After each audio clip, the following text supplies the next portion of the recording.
Hey, thanks for joining my channel for a few minutes today. I'm Eric Powers, a certified financial planner, and today we'll talk briefly about burgers, Goldilocks, and inflation, and how those things go together. So it's no surprise that the month of June gets our attention as we begin to focus on summer plans and activities. And what's unique this summer versus last is that this one may actually feel like summer, as we're able to finally get together with our friends and family to cook burgers and have a beer. Lately, I've been adding a new condiment to my burgers, jalapeno peppers. I've long loved sriracha sauce to add to just about everything for a little zip, but I'm really happy about making the switch to jalapenos because they offer a little crunch and there's some complex flavor to the otherwise ordinary burger in the backyard barbecue. As much as I'd like to talk more about burgers and grilling in general, it's the connection to inflation that I wanted to point out. I don't really get McDonald's much anymore. But when I was a kid and when we used to travel as a family, we would make a regular stop that I always loved. Did you know, though, that a burger back in 1980 was on average a cost of about 77 cents? Today, that same burger, on average, not from a value menu, would be about $1.93. That doesn't sound like much because just about everything else has gone up, including income, since that time too. But that's 2.5 times what it used to cost when I was a kid. Inflation is particularly interesting to understand because as much as everyone has heard that things get more expensive, it's the rate at which they get more expensive and what categories increase most that matter. The Fed, which is short for the Federal Reserve, closely monitors inflation in order to promote a strong U.S. economy. They don't want inflation to run too hot or too cold. But instead, as it was with Goldilocks and the Three Bears, they want it to be just right.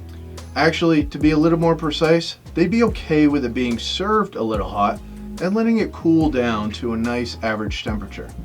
In terms of finance, the Fed calls this their average inflation target mandate, which is basically the plan. In order to mix a metaphor here, we'll go down the rabbit hole briefly to discuss an Econ 101 concept, why inflation isn't necessarily a bad thing. When the economy is not running at capacity, meaning there's still some unemployment out there, inflation theoretically helps increase production. More dollars produced from production results in more spending, which equates to more demand. More demand in turn triggers more production to meet that demand. The Fed has been trying to jumpstart inflation for nearly 30 years, and now all of a sudden inflation has spiked. Even though you and I are well aware that things are getting more expensive to buy, and sometimes even hard to get, the markets have seen this coming and continue to march forward. What's important is whether it will be transitory, as the Fed believes it will be. Since the big surprise in inflation numbers in April, many inflation-sensitive assets have been underperforming. For instance, copper, it's down. Lumber, it's now down. The 10-year Treasury yield, down. Gold, down. The market, being forward-looking, implies inflation is not a current threat and believes it will come down. The Fed, the market, and the consumer are all watching for signals that may point to this being good inflation over bad inflation. The Federal Reserve anticipates average inflation in 2021 to be approximately 3%. This is a higher rate than they had originally projected this year, but it's just about right for now. Taken recently from a survey of Federal Reserve Board members, which there are a total of 18, one seat is open by the way, the majority are anticipating inflation to continue into 2022.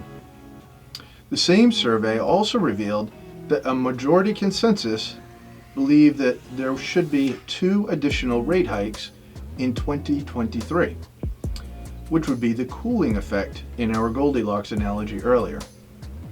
The point here is that inflation can be worrisome if it's not closely observed, understood, and managed.